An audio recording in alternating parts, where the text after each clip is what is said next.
Take a sip, I be going up the rim.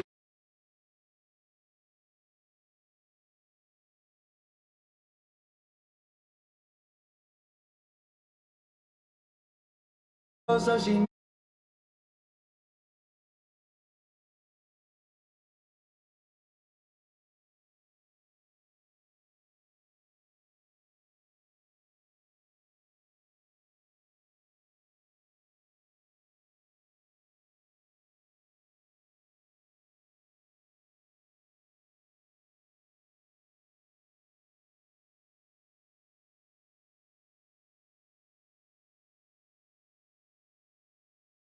My name is Isabelle Appelwick, and I am in informative speaking.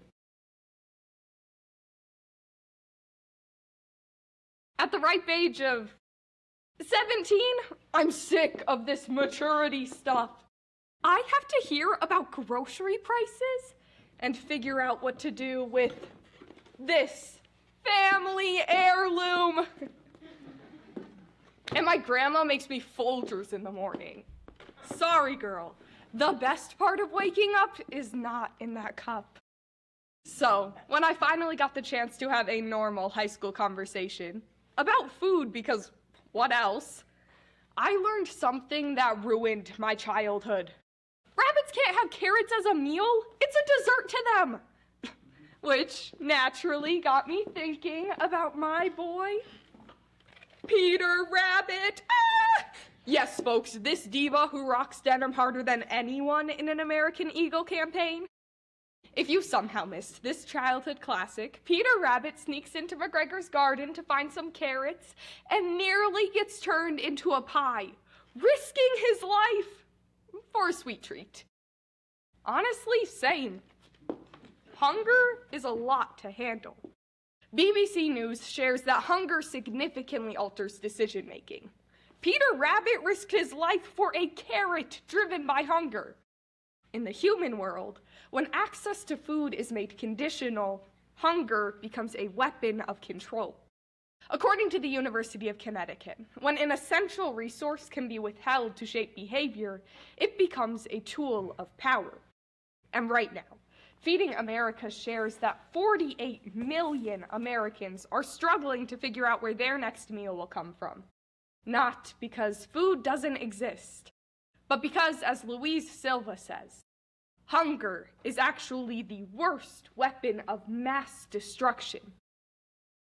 So today, using Peter Rabbit's journey, we'll trace hunger as a weapon of control, entering McGregor's garden to examine its history, confronting McGregor to view how politics shape access to food, and escaping the garden to understand the social and personal consequences of this control.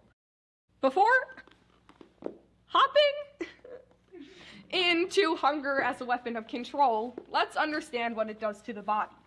After just 6 hours without food, our bodies begin preparing for starvation.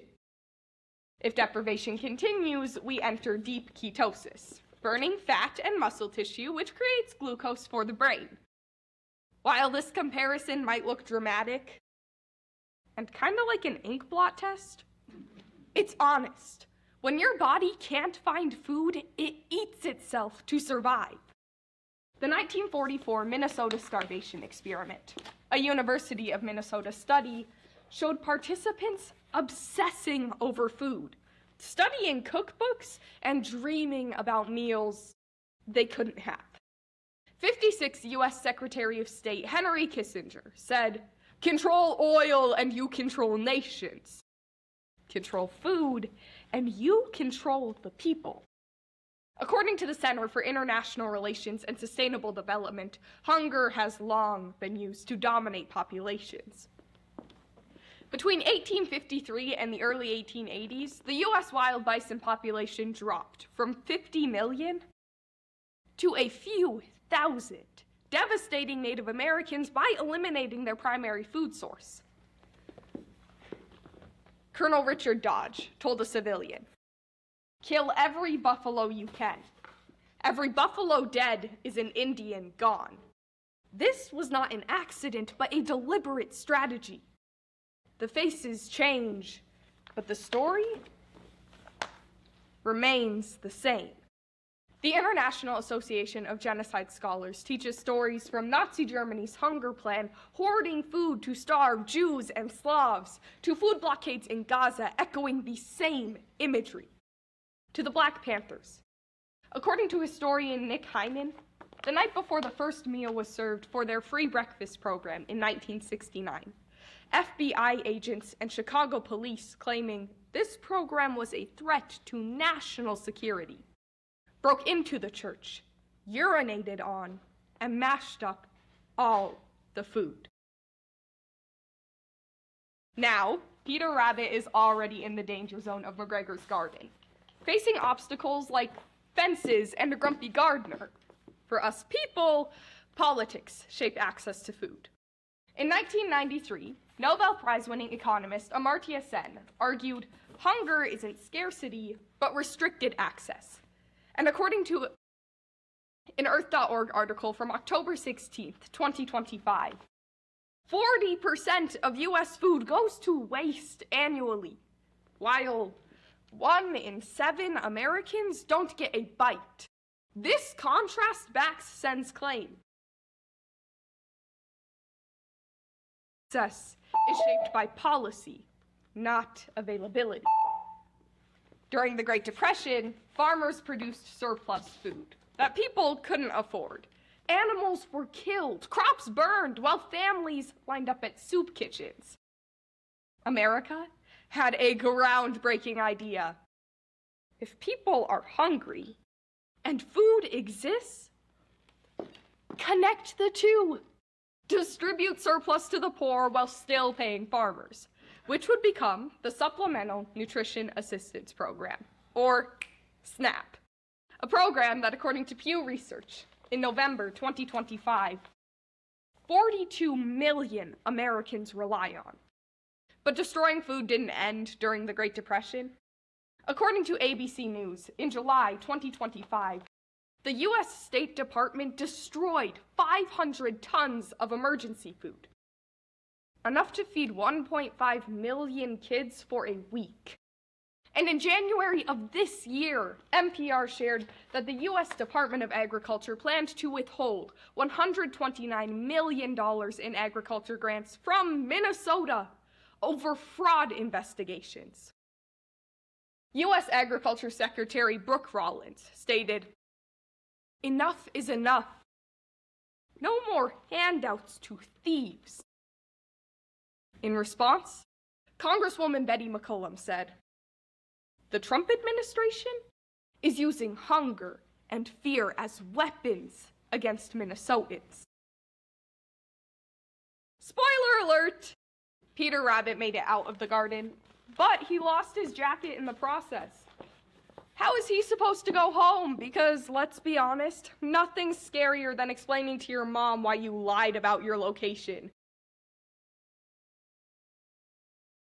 And why you're naked. Hunger doesn't just create danger, it erodes belonging. A 2020 New York Times article describes lunch shaming, using embarrassment to inspire students into paying their unpaid lunch bills. A Pennsylvania cafeteria worker quit her job after being forced to take lunch from a child with an unpaid bill. And in Alabama, a child was stamped on the arm with an "I need lunch money" stamp, available on Amazon for $11.95. This type of shame fractures community. A Clemson University study linked food insecurity to social isolation, and Policy Options explains that hunger also reduces civic participation, like voting. When you are hungry, speaking up isn't a thought. These statistics aren't distant to me. When I was 9 years old, we were one of those food insecure families. A local religious organization donated my family a freezer full of food and later asked my mom to speak on her experience with food insecurity. In her speech, she asked, "How do I share a part of my story and still have you respect me? How do I avoid being seen as a damsel in distress?"